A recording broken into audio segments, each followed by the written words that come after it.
네, 수고 많으십니다.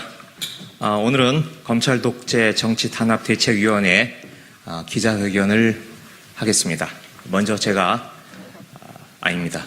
오늘 참석하신 우리 김남국, 이정주, 그리고 박찬대 의원, 그리고 저 김의겸입니다. 제가 먼저 낭독을 하겠습니다.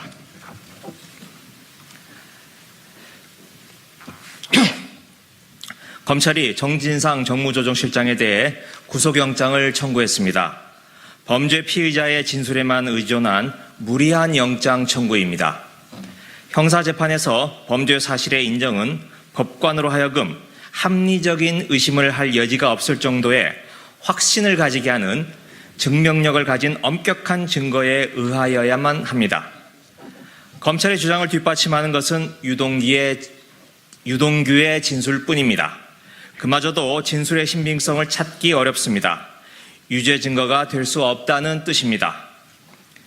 대법원 판례에 따르면 금품 수수 여부가 쟁점이 된 사건에서 금품 수수자로 지목된 피고인이 수수 사실을 부인하고 있고 이를 뒷받침할 금융자료 등 객관적 물증이 없는 경우 금품을 제공하였다는 사람의 진술만으로 유죄를 인정하기 위해서는 그 진술이 증거 능력이 있어야 하는 것은 물론 합리적인 의심을 배제할 만한 신빙성이 있어야 한다고 적시하고 있습니다. 또한 신빙성이 있는지 여부를 판단할 때에는 진술 내용 자체의 합리성, 객관적 상당성, 전후의 일관성뿐만 아니라 그의 인간됨, 그 진술로 얻게 되는 이해관계 유무를 살펴야 하며 특히 그에게 어떤 범죄의 혐의가 있고 그 혐의에 대하여 수사가 개시될 가능성이 있거나 수사가 진행 중인 경우에는 이를 이용한 협박이나 회유 등의 의심이 있어 그 진술의 증거 능력이 부정되는 정도에까지 이르지 않는 경우에도 그로 인한 궁박한 처지에서 벗어나려는 노력이 진술에 영향을 미칠 수 있는지 여부 등도 아울러 살펴보아야 한다고 밝히고 있습니다.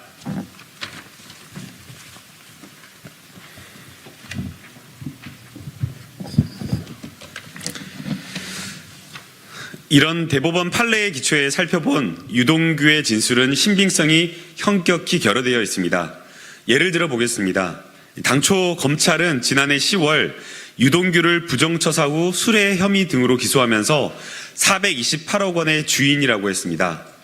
그러다가 최근 말을 받고 428억 원의 주인이 김용, 정진상, 유동규 3인이라고 주장합니다. 이런 주장은 유동규의 진술에 근거한 것으로 알려졌습니다.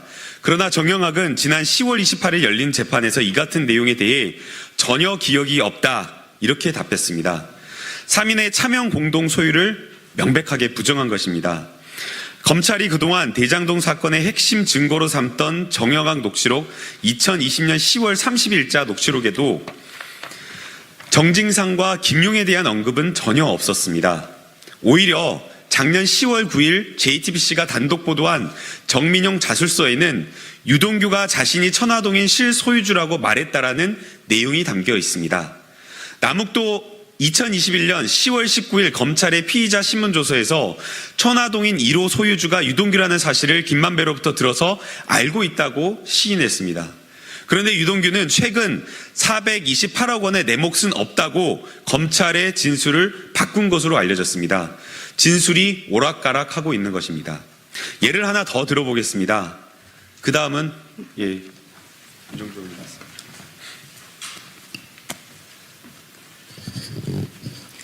네, 예를 하나 들어보겠습니다.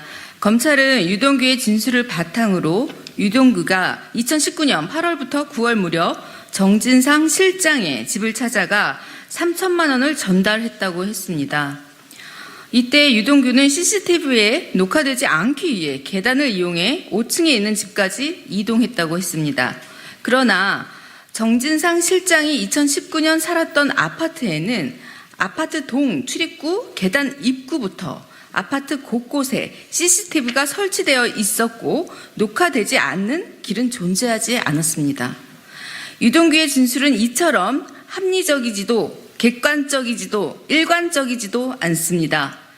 유동규는 대장동 사건으로 재판을 받는 피의자로 진술 번복으로 인해 얻게 되는 이해관계가 명백히 존재합니다. 유동규의 진술 번복이 자신의 재판에 영향을 끼칠 의도가 있다는 것은 누구나 쉽게 짐작할 수 있습니다.